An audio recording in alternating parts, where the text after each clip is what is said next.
Good morning student. आज हम पढ़ेंगे बाल राम कथा का पाठ चित्रकूट में भरत।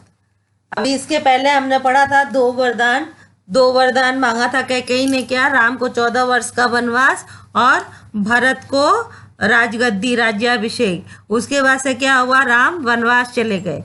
अब वनवास जब गए तो वहां पर जहां वो रहे चित्रकूट नाम के स्थान पर, तो चित्रकूट में जैसे ही भरत को पता चला, वो अपने नानी के घर थे। मैंने बताया था ना आप लोग को कि भरत और शत्रुघ्न अपने नानी के घर गए थे। तो वहां से जैसे ही आए और उनको पता चला कि राम को वनवास दे दिया गया है और मेरी राज्याभिषेक की बात कर रही है मेरी माँ, तो वो बहुत क्रोधित हुए अपने माँ पे और बोले कि मैं जा रहा हूँ श्री राम को ले आने, और वही बड़े भाई है, वही राजगद्दी पे बैठेंगे, मैं नहीं बैठ सकता हूँ। ठीक है, तो वो चित्रकूट में जहाँ पे राम, लक्ष्मण और सीता रह रही थी वहां पर पहुंचे। भरत के राज्य में थे, अपनी ननिहाल में। अयोध्या की घटनाओं से सर्वथा अनभिज्ञ यानी कि जिसकी जानकारी ना हो, लेकिन वे चिंतित थे। उन्होंने एक सपना देखा था पर उसका अर्थ पूरी तरह नहीं समझ पा रहे थे। संगी साथियों के साथ बातचीत में उन्होंने कहा, मैं नहीं जानता कि उसका अर्थ क्या है, पर सपने से मुझे डर लगने लगा है। मैंने देखा कि समुद्र सूख गया है। उन्होंने क्या सपना देखा था? कि पूरा समुद्र जो है वो सूख गया है। चंद्रमा धरती पर गिरे पड़े हैं, वृक्ष सूख गए हैं। एक राक्षसी पिता को खींचकर ले जा रही है। वे रथ पर बैठे हैं, रथ गधे खींच रहे हैं। उन्होंने इस तरह का सपना देखा कि पूरा समुद्र सूख गया है, चंद्रमा जो है धरती पर गिरा है, वृक्ष सूख गए हैं और एक राक्षसी पिताजी को खींच के ले जा रही है। रथ पे पिताजी बैठे हैं और रथ को कौन खींच रहा है? गधे खींच रहे हैं। जिस समय भरत मित्रों को अपना सपना सुना रहे थे, ठीक उसी समय अयोध्या से घुड़सवार दूत वहां पहुंचे। घुड़सवारों ने छोटा रास्ता चुना था जल्दी पहुंचने के लिए। भरत को संदेश मिला, वे तत्काल अयोध्या जाने के लिए तैयार हो गए। उस समय क्या हुआ था कि उनको बुलाया गया, उनको संदेश मिला था, वे तत्काल अयोध्या जाने के लिए तैयार हो गए। ननिहाल में भरत का मन नहीं लग रहा था, उचट गया था। वे अयोध्या पहुंचने को उतावले थे। के राज ने भरत को विदा किया 100 रथों और सेना के साथ। उन्होंने घुड़सवारों से क्या कहा? घुड़सवार अधिक समय लगा, लंबा रास्ता पकड़ना पड़ा। घुड़सवारों से अधिक समय उनको लगा और उनको लंबा रास्ता पकड़ना पड़ा। सेना और रथ खेतों से होकर नहीं जा सकते थे। वे 8 दिन बाद अयोध्या पहुंचे, नदी पर्वत लांघते थके हुए और चिंतित। भरत ने अयोध्या नगरी को दूर से देखा। नगर उन्हें सामान्य नहीं लगा, बदला बदला सा था। अनिष्ट की आशंका उनके मन में और गहरी हो गई। यह मेरी अयोध्या नहीं है, यानी उनके मन में एक प्रश्न उठा कि यह जो है वो मेरी अयोध्या नहीं है। क्या हो गया है इसे? उन्होंने पूछा। सड़कें सूनी है, बाग बगीचे उदास है, सब लोग कहाँ गए? वह तुमुल नाद कहाँ है? पक्षी भी कलरव नहीं कर रहे हैं। इतनी चुप्पी क्यों? किसी ने भरत के प्रश्नों का उत्तर नहीं दिया। ठीक है, वो प्रश्न करते रहे, किसी ने प्रश्नों का उत्तर नहीं दिया। नगर पहुंचते ही भरत सीधे राजभवन गए, महाराज दशरथ के प्रसाद की ओर। प्रसाद यानी महल, ठीक है। प्रासाद, ठीक है, प्रसाद यानी भगवान का प्रसाद, और प्रासाद यानी जो महल होता है उसको।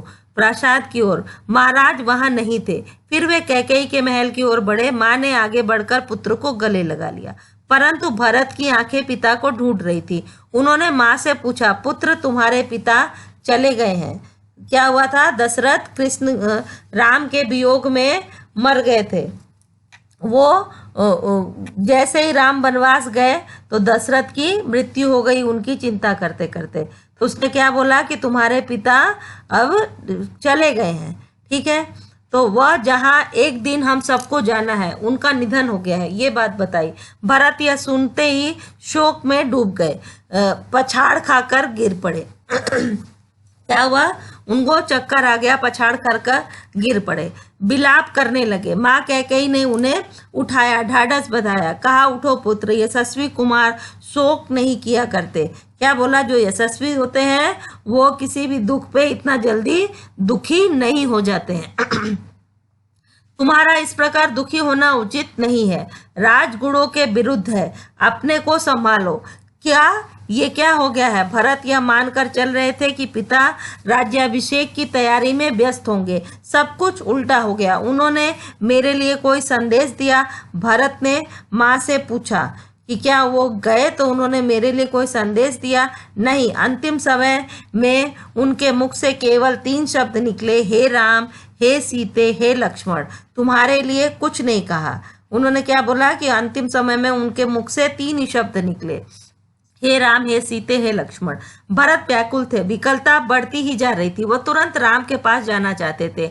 महाराज ने उन्हें वनवास दिया है 14 वर्ष के लिए। सीता और लक्ष्मण भी उनके साथ गए हैं। कैकेयी ने भरत का मन पढ़ते हुए कहा। वह जानती थी कि भरत यहाँ से सीधे राम के पास ही जाएंगे, परंतु वनवास क्यों?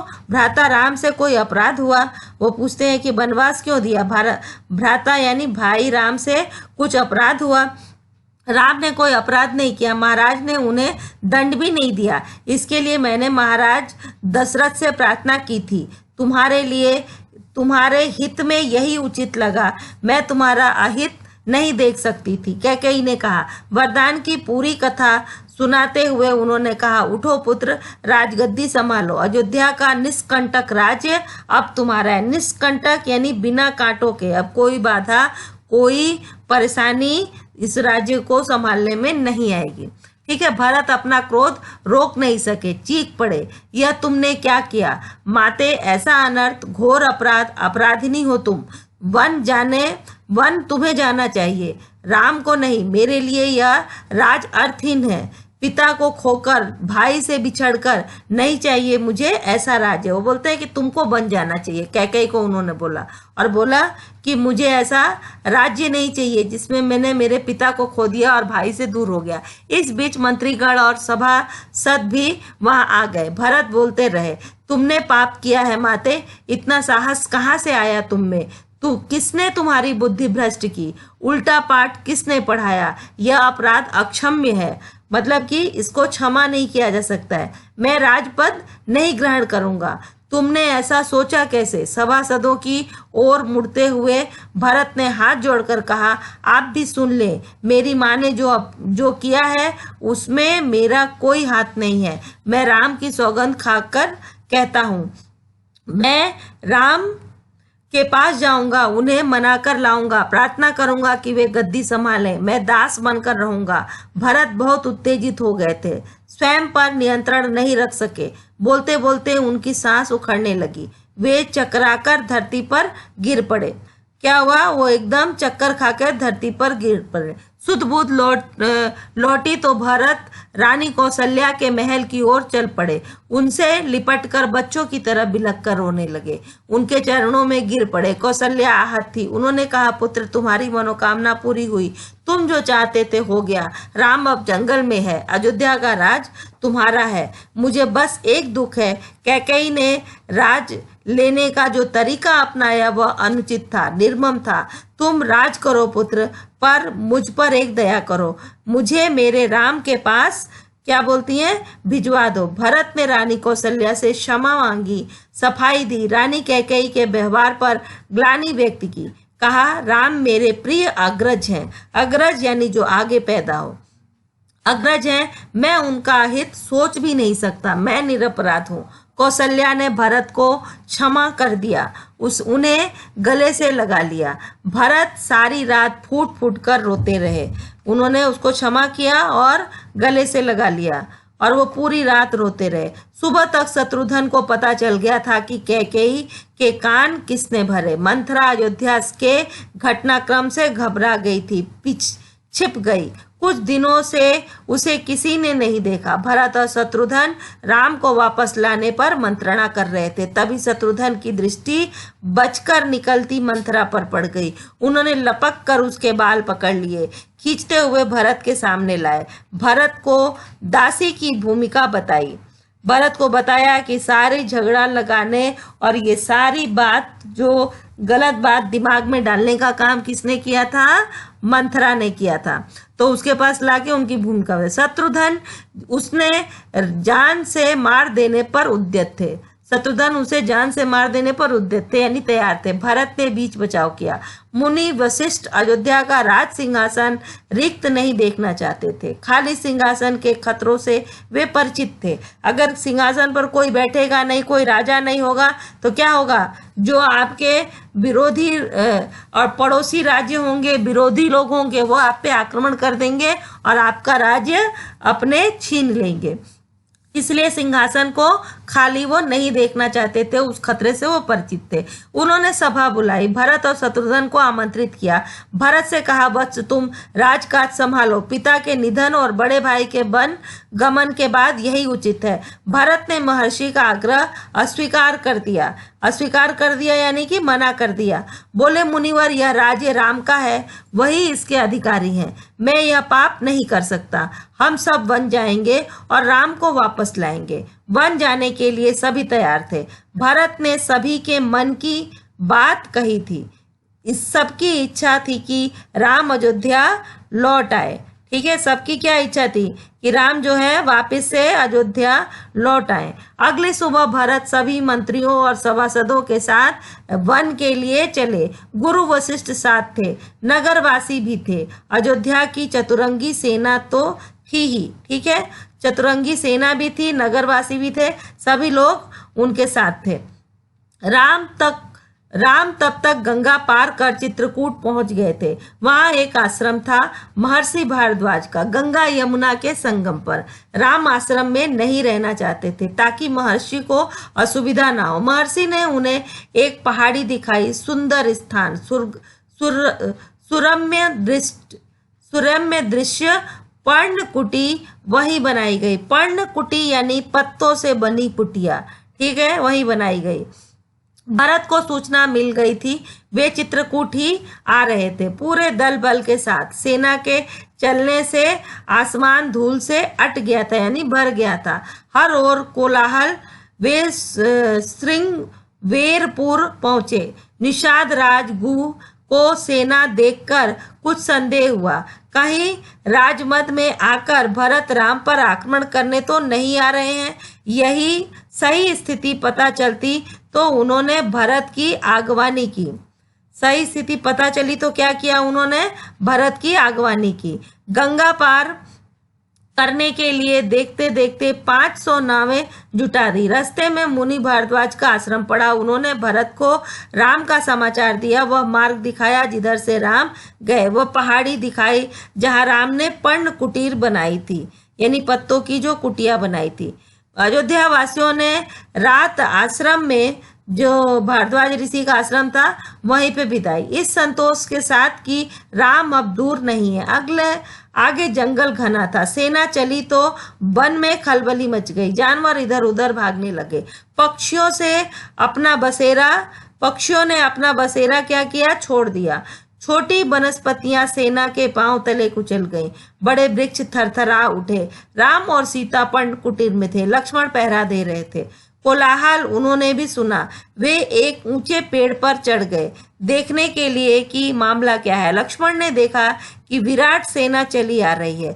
सेना का ध्वज जाना पहचाना था। उन्होंने वृक्ष के ऊपर चढ़कर देखा कि बहुत बड़ी सेना चली आ रही है और जो सेना का ध्वज है वो जाना पहचाना था। अयोध्या की सेना थी। वे उत्तर की ओर से आगे बढ़ रहे थे। लक्ष्मण ने पेड़ से ही चीख कर कहा, भैया, भरत सेना के साथ इधर आ रहे हैं। लगता है वे हमें मार डालना चाहते हैं ताकि एक छत्र राज कर सके।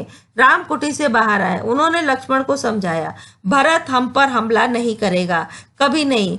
वह हम लोगों से भेंट करने आ रहा होगा। राम ने कहा, भेंट के लिए सेना के साथ आने का क्या औचित्य है? दोनों भाइयों के मिलने में सेना का क्या काम है? लक्ष्मण ने कहा कि जो सेना आ रही है वो क्यों आ रही है?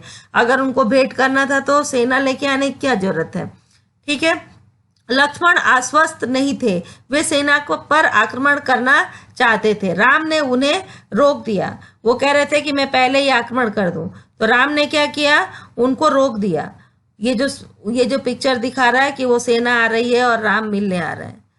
वीर पुरुष धैर्य का साथ कभी नहीं छोड़ते। कुछ समय प्रतीक्षा करो, इस प्रकार का उतावलापन उचित नहीं है। भरत ने सेना पहाड़ी के नीचे रोक दी। नगरवासियों से भी वहीं ठहरने को कहा। कोलाहल थम गया। उसकी जगह पुनः वन की नैसर्गिक शांति ने ले ली, यानी कि जो प्राकृतिक शांति थी वो वापस से छा गई चारों तरफ। भरत ने पहाड़ी को प्रणाम किया। शत्रुघ्न को साथ लेकर नंगे पांव ऊपर चढ़े। पांवों की गति अचानक बढ़ गई। भाई से मिलने की उत्कंठा में वे और प्रतीक्षा नहीं कर सकते थे।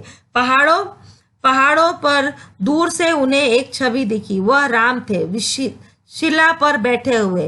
पास ही सीता और लक्ष्मण बैठे थे। भरत दौड़ पड़े, राम के चरणों में गिर पड़े। उनके मुख से एक शब्द भी नहीं निकला। शत्रुघ्न ने भी राम के चरण वंदना की, बोले वे भी नहीं, मतलब दोनों भाई मौन रहे, वे कुछ बोले नहीं और सीधे राम के चरणों में गिर पड़े।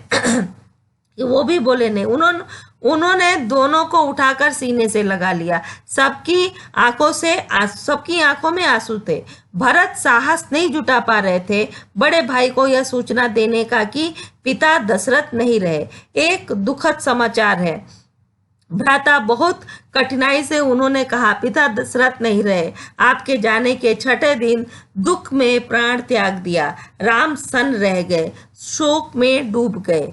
ठीक है, दशरथ को भी यह श्राप था कि एक बार क्या हुआ था, जो श्रवण कुमार अपने माता पिता को कंधे पे बिठाकर, उसके माता पिता अंधे थे ना, तो कंधे पे बिठाकर उनको चारों धाम की यात्रा करा रहा था। एक जगह उसने क्या किया था कि अपने जो बहिंगा होता है ना, जिसमें वो टांगा था अपने माता पिता को, उनको रख के उनको बहुत प्यास लगा था, तो श्रवण कुमार पानी लेने गया और दशरथ जो है आंख पे पट्टी बांध के शब्द भेदी बाण चला रहे थे जंगल में। तो जैसे ही उसने मटके को पानी में डाला और पानी में मटका डाले तो कुछ अजीब से पानी की आवाज आती है, गड़ गड़ करके। तो दशरथ को लगा कि कोई जानवर पानी पीने आया है और उन्होंने बाण छोड़ दिया और वो जाके सीधे श्रवण कुमार को लग गया। और श्रवण कुमार चीख के जब गिरा तो दशरथ ने पट्टी खोली और देखा कि अरे ये तो मैंने इंसान मर गया, मैंने तो जानवर समझ के डाला था, चलाया था बाण। तो उन्होंने क्या किया कि दौड़ के उसको बचाने गए तो वो उसके प्राण निकलने लगे। उसने कहा कि मेरे माता पिता दोनों अंधे हैं और उनको बहुत प्यास लगी है, ये जल आप उनको पिला देना। तो जब श्रवण कुमार मर गया तो राजा दशरथ वो मटके का जल लेकर उसके माता पिता के पास गए और उनको जल पिलाने लगे। तो जो अंधे लोग हैं वो बहुत ही सेंसिटिव होते हैं। उन्होंने सूंघ लिया कि ये मेरा पुत्र नहीं है, कोई और है। उन्होंने पूछा कि तुम कौन हो? तो उन्होंने बताया मैं राजा दशरथ हूँ और ये मैं आपके लिए 5 जल लेकर आया हूँ। आपका पुत्र मेरे बाणों द्वारा मारा गया। अब उनको बहुत ही दुख हुआ और उन्होंने जल नहीं पिया। उन्होंने कहा कि जिस तरह पुत्र के वियोग में हम तड़प कर अपने प्राण दे रहे हैं, एक दिन तुम भी अपने पुत्र के वियोग में इसी तरह तड़प के प्राण दोगे। और वो जो श्राप लगा था तो राम के वियोग में दशरथ तड़पे और उन्होंने भी प्राण दिया।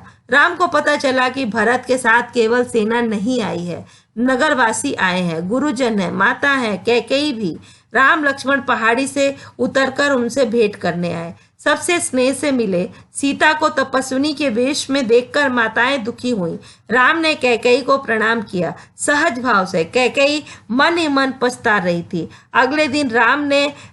अगले दिन भरत ने राम से राज्य ग्रहण का आग्रह किया, समझाया, विनती की कि अयोध्या लौट चले। राम इसके लिए तैयार नहीं हुए।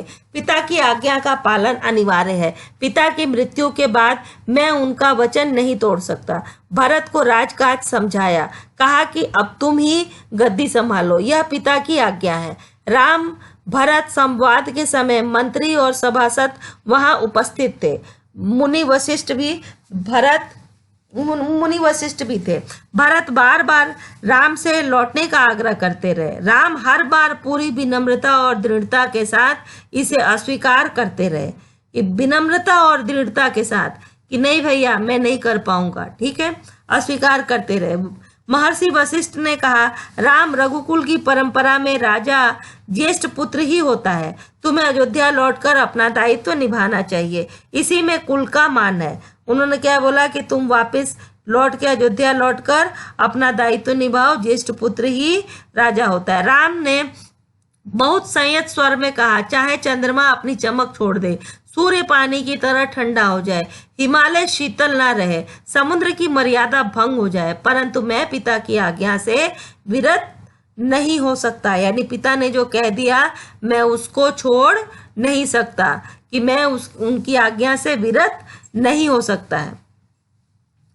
तो क्या बोलते हैं, उन्हीं की आज्ञा से भरत को राजगद्दी संभालनी चाहिए। राम किसी तरह लौटने को तैयार नहीं हुए। भरत के चेहरे पर निराशा के भाव थे, वे विफल हो गए थे राम को मनाने में। आप नहीं लौटेंगे तो मैं भी खाली हाथ नहीं जाऊंगा, आप मुझे अपनी खड़ाऊं दे दें, मैं 14 वर्ष उसी की आज्ञा से राजकाज चलाऊंगा। उन्होंने क्या बोला कि आप मुझे अपनी खड़ाऊं दे दीजिए, मैं उसी को रखकर राजकाज चलाऊंगा। भरत का यह आग्रह राम ने स्वीकार कर लिया, अपनी खड़ाऊं दे दी। भरत ने खड़ाऊं को माथे से लगाया और उस खड़ाऊं को लेकर कहा, 14 वर्ष तक अयोध्या पर इन चरण पादुकाओं का शासन रहेगा। राम के जो खड़ाऊं थे, ये लकड़ी का जो चप्पल आप पहनते हो ना स्लीपर, उसी टाइप का लकड़ी का बना हुआ एक पादुका होता है, जिसमें सिर्फ अंगूठे के बीच में डालने के लिए एक गोल घुंडी होती है। तो पहले के लोग ये चमड़े के चप्पल नहीं पहनते थे, खड़ाऊं ही पहनते थे। तो बोला कि यही शासन रहेगा। सबको प्रणाम कर राम ने उन्हें चित्रकूट से विदा किया। राम की चरण पादुकाओं को एक सुसज्जित हाथी पर रखा गया। प्रतिहारी उस पर चावर डुलाते रहे, चावर यानी कि पंखा झलते रहे। ठीक है। अयोध्या पहुंचकर भरत ने पादुका पूजन किया, कहा ये पादुकाएं राम की धरोहर है, मैं इनकी रक्षा करूंगा, इनकी गरिमा को आंच नहीं आने दूंगा। भरत अयोध्या में कभी नहीं रुके।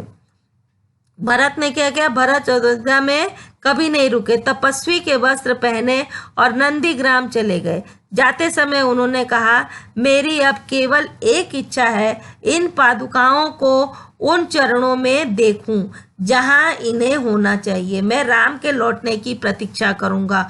14 वर्ष तक उस खड़ाऊं को, पादुका को रखकर उन्होंने उसकी रक्षा की और पूरा राज्यकाज चलाया। इस वीडियो में इतना ही। धन्यवाद।